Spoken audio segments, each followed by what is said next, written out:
The Devil Hates Babies. Reflections on Psalm 8. O Lord, our Lord, how majestic is your name in all the earth. You've set your glory above the heavens. Out of the mouth of babies and infants you have established strength because of your foes, to still the enemy and the avenger.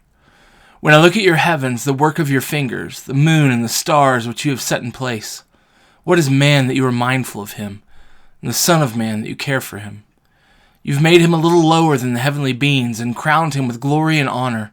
You've given him dominion over the works of your hands. You've put all things under his feet. All sheep and oxen, and also the beasts of the field, the birds of the heavens and the fish of the sea, whatever passes along the paths of the seas.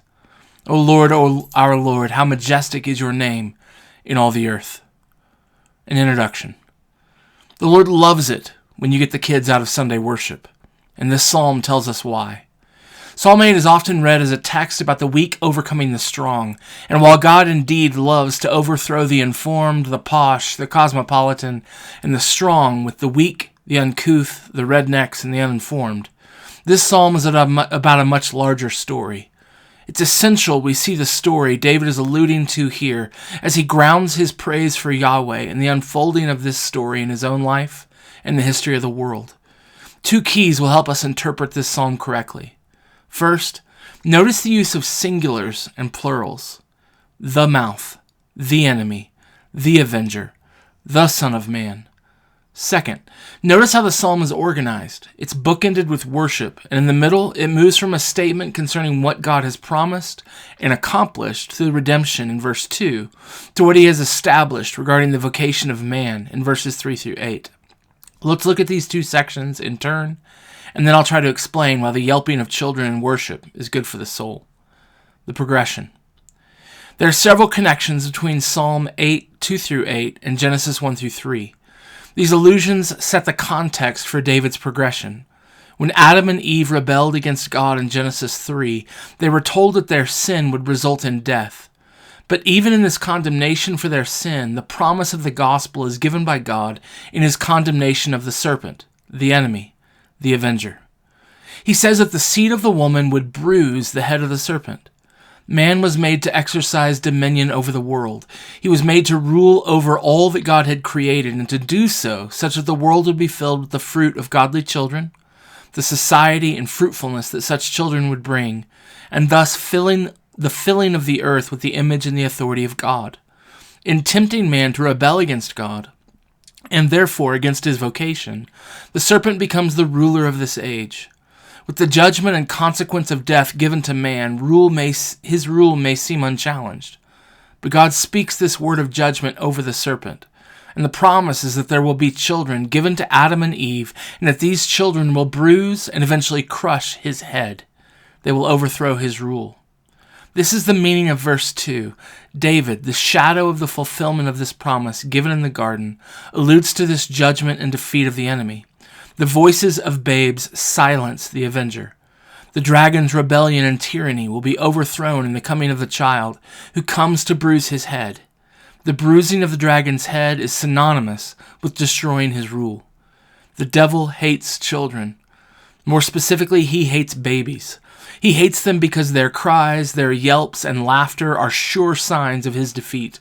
The cries of Adam and Eve's children undoubtedly caused him to tremble in fear. The inarticulate sounds of a babe in its mother's arms bring terror to the heart of the dragon. The goal of this defeat of the dragon is then described in verses 3 through 8. Man, the sons and daughters of Adam, are given their God-created dominion. They're restored to their creational vocation to exercise authority on the earth, to rule over what God has made. They are but a little under the heavenly beings in glory and authority. They are given honor. So the praise of God's name in all the earth is grounded in David's accounting of the good promises of God and the purposes of God fulfilled in Jesus. The serpent's rule is silenced and bruised by the mouths of babies, and ultimately crushed in the coming of the babe born in Bethlehem. Living and singing Psalm 8. It's hard to miss the war on children in our age. From the right to tear a child limb from limb in the womb, the organ given to nurture life, to the ubiquitousness of social media culture cultivating despondency in adolescence, there's a shocking opposition to the flourishing of children. Parenting is marginalized to careers. Children are maimed in the name of gender-affirming care. The implementation of the serpent's rage is everywhere. Churches, too, have far too often removed the sound of God's victory over the avenger by relegating children to some other room while the real church worships together. But while our songs declare the great victory of the Lamb over the schemes of the enemy, there is no more potent sound voicing the defeat of the devil than the sounds coming from the mouths of babes during the church's worship. May we learn to hear again the cries of children in our worship as what it is, the silencing of the accuser. So too may parents see how and why the devil hates babies. There's a vital need in this hour of the West to defend our children from the onslaught of violent ideologies that seek to silence the glory that comes from the mouths of children.